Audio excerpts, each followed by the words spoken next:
So in this video, I'm just going to share what is the difference between Ugandan and Kenyan entrepreneurs. A while back, I had a chat with one of my mentors, an older gentleman that was telling me, do you know what? I have worked in Kenya and I have worked in Uganda. And when I come to Uganda, oh my God, people are so lax, people are chill, people are feeling, the way they move, it's like they have no urgency. And to be honest, I didn't really get what he meant because I felt like people were go-getters here. It's only until I actually started now selling to different entrepreneurs. I was literally giving the Monkey Pesa AI system, the artificial intelligence tool that people use within their sales process, for to Kenyans and to Ugandans is when I finally started seeing the difference between the two. Now, this is the fundamental difference I noticed. To be honest, Ugandan entrepreneurs are a bit lax. They take it chill. They take it like, okay, yeah, yes, I'm hustling, but not too much. It's like they are always looking for a reason just to justify that I tried and it failed, so it didn't work. As an example, I've talked to quite a number of people, and you talk to the gentleman, to be honest, and the gentleman is like, do you know what? We tried out Facebook ads, but those things, they don't work. They don't work. And you're like, so tell me, what did you do that we spent our money? And after spending our money for 2 weeks, the thing did not work. I mean, we didn't get any sales. That's when I'm like, okay, tell me, first of all, how much money did you spend? The guy's like, I spent a full $50, 50 like this. And you're like, and how many ads did you have running? I had one ad. Yes, that is what we put out there. That is just an example. You literally give them as an example the Monkey Pesa AI, and the gentleman calls you after 1 week and is like, do you know what? The thing has not worked. I thought the thing was going to bring me sales here. Now, truth is, with every avenue that brings sales, it does not mean that it's going to do the work for you. Like, people are not learning. It's like you're not figuring out, what do I need to do to get this thing to work?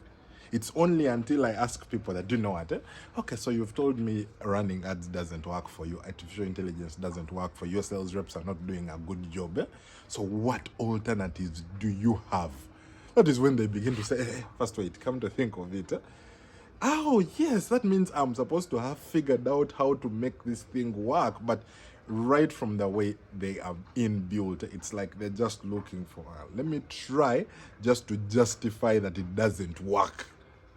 Then I stop it. Yet, for everything that works for you, it takes time for you to figure out, how do I get that thing to work? As an example, personally, before I got ads to start working for us, I had to run them for 3 months. Literally changing this, adjusting this, studying this, changing the different types of adverts. So it was a bit of work just to get the thing to work. Then once it begins to work, it begins to really work at the maximum. Whereas that mindset is not really inbuilt, at least from the experience, especially for the smaller and mid-sized companies. That's how the Ugandan businesses have tended to operate. Then, on the contrary, the moment you get to Kenyan entrepreneurs, man, these guys are aggressive. To be honest, these guys are really aggressive. The moment I introduced AI to these guys, it is like every 10 minutes, the man is like, okay, now I'm trying to run another automation. I'm trying to add this. I'm trying to add soup.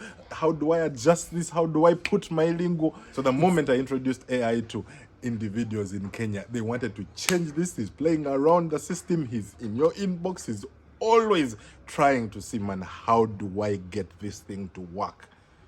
Same thing applies to ads. They are literally going all out to see, man, how do I move from 0 to A? Because they understand that, man, for things to work out, the work has to be put in. It's not even about the platform. It's about, how do I create my own sequence that works at the end of the day. So yes, in a nutshell, that is one of the fundamental differences that I have seen. Truth be told, sometimes your environment truly affects how you do certain things. As an example, as a Ugandan, sometimes I tend to be lax. Whereas if you had grown up in Nigeria, as an example, you would be a lot more aggressive. Which sometimes, honestly, as a Ugandan who has been an entrepreneur in Uganda that has only been here, you may not even know that you have a problem. So yes, that is one of the fundamental differences I have seen. I'm not really attacking Ugandans. I mean, that's where I'm from in the first place. It's just something I have noticed from the hundreds of different people I have talked to from the different countries. In a nutshell, that is what I have seen. Just give me your comment below. What has worked? What hasn't worked? What is the difference between that? Do you even see that difference? Just leave me a comment and I'll learn from you as well. But that's it from me, folks. Bye bye.